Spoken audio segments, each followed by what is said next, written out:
La déclaration du dicaster pour la doctrine de la foi, c'est important, c'est la première qui a été signée par le pape François durant son pontificat. Elle répond à une question qui est d'ordre pastoral. Que peut-on faire pour les personnes croyantes qui vivent ensemble et qui ne peuvent pas recevoir le sacrement de mariage? Elles ne le peuvent pas parce qu'elles sont divorcées, remariées civilement, ou bien ce sont des personnes homosexuelles. Il y a d'autres cas voilà, qu'on pourrait envisager. Et donc, à ce moment-là, c'est important de ne pas oublier que pour le pape François, qui est très attaché à la figure du saint pape Paul VI, il reprend la forme d'une déclaration qui avait été très importante en 1975, Persona Humana, qui disait aux pasteurs, faites bien attention d'évaluer la responsabilité morale des personnes avec prudence, parce qu'elles peuvent être dans des situations complexes, lorsque leur situation ne peut pas être donnée en exemple. Voilà. Et donc, je dirais aujourd'hui, on était en 1975, donc on est 50 ans plus tard quasiment. Aujourd'hui, le taux de divorce a augmenté, l'échec du mariage également. Et on est dans des sociétés où beaucoup de personnes qui sont croyantes ne parviennent pas à vivre seules. Et pourtant, elles cherchent à faire leur vie avec quelqu'un, mais pour en faire jaillir du bien. Donc, ça peut pas être le sacrement de mariage. Qu'est-ce que ça peut être? Et voilà ce que dit le texte. Donc, il répond à des pasteurs qui sont souvent tiraillés, qui disent, mais il faut respecter le sacrement du mariage. Et en même temps, on ne peut pas ne rien faire pour des personnes qui sont croyantes et qui sont dans des situations difficiles. Et donc, ce texte dit, il y a quelque chose qui est dans la tradition de l'Église, qui s'appelle les bénédictions, avec des gestes, des paroles de prière. Ce ne sont pas des sacrements, ce sont ce qu'on appelle des sacramentaux, qui sont importants parce qu'ils manifestent l'aide de Dieu à travers cette bénédiction.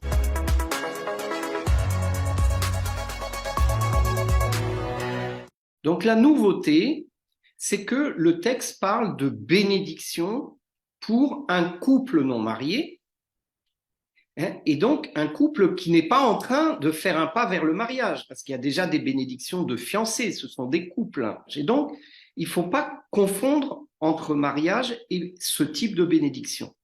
Donc le texte pose des conditions. Il n'y aura rien de commun dans la bénédiction avec les signes qui sont donnés dans le mariage.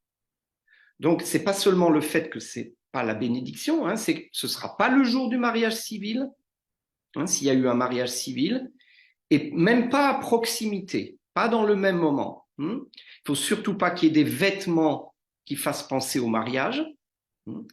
On est dans une démarche spirituelle très importante, une démarche spirituelle de confiance en Dieu pour ces personnes, pour ce couple, d'humilité aussi, et je dirais de lucidité sur à la fois les bonnes choses qu'il y a dans leur union et les limites et la part de péché.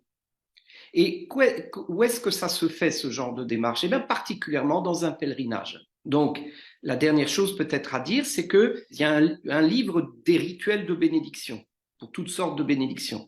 Là, le texte dit, on ne prendra pas dans le rituel, justement pour ne pas mettre la confusion.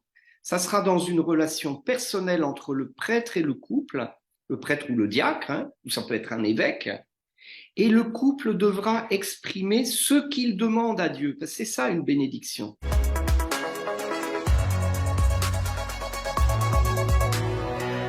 On entend beaucoup que des gens disent, mais alors, qu'est-ce qu'il en est du lien entre la pastorale et la doctrine? Alors là, je voudrais dire deux choses, pour rassurer tout le monde, si je peux dire. Il y a ceux qui trouvent que c'est trop. Mais là, il faut qu'ils comprennent bien que cette note, cette déclaration du dicaster pour la doctrine de la foi, elle cadre et elle dit, il faut unir la doctrine et la pastorale. Et comment est-ce qu'on le fait? On le fait en réservant au mariage tous les signes qui sont spécifiques au sacrement de mariage. Voilà, donc ceux qui ont une inquiétude, non, au contraire, le texte unit la doctrine et la pastorale, puisque la pastorale liturgique du mariage, elle est réservée à ce qui correspond au sacrement du mariage. Et puis, il y a ceux qui trouvent que c'est pas assez. Alors là, moi, je leur dirais, l'Église a pris le temps de discerner pour donner un vrai signe qu'il y a quelque chose de vraiment digne dans leur vie à ces personnes. Divorcés, remariés, personnes homosexuelles qui ont vraiment fait tout un chemin. Donc il y a bien sûr des limites importantes dans leur vie. Et l'Église ne peut pas dire le contraire, et ils le savent. Mais pourtant, il y a quelque chose de vraiment digne, et c'est ça le sens de la bénédiction. C'est que le prêtre ou le diacre écoute la prière qui jaillit du cœur des croyants, avec leur vie compliquée, et qui dit, voilà, Dieu vous bénit, parce que Dieu bénit toute l'humanité, et que dans l'histoire de la Bible, il n'a jamais omis, oublié son peuple, même quand il était un peu loin de lui.